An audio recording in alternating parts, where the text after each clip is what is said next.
When I walked outside the LCBO, there was his truck. Our truck. The truck that still had the booster on the back seat. And there she was, sitting in the passenger side seat. My seat. I walked over to the driver's side door. I didn't know what to do. So I opened it and I stared at her. And she said, "Hello." I just stood there. And then I slammed the door as hard as I could. Oh, it was awful. It was like being in a bad reality TV show. The counseling was pretty good though. Of course, I arrived in tears, but the counseling lady was awesome.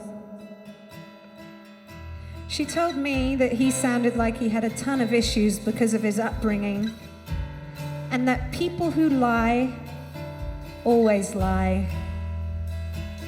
That was a new one for me, but it kind of made perfect sense.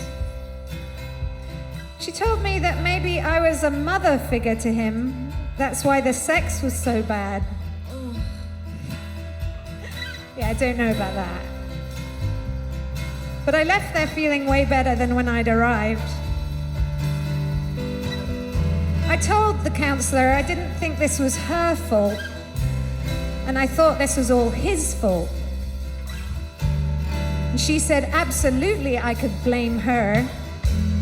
There was a word for women like that, but she was too professional to say it.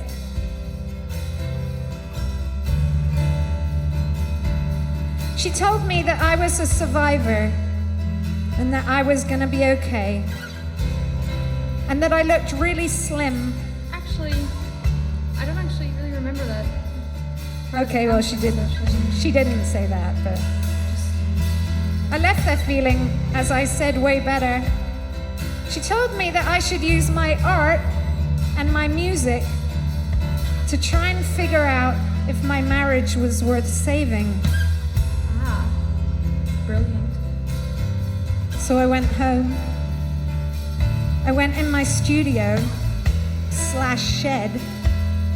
I started writing and recording music for hours and hours every day in my woolly hat, My ski pants and my warm jacket. and my big winter boots. It was a bone-chilling winter.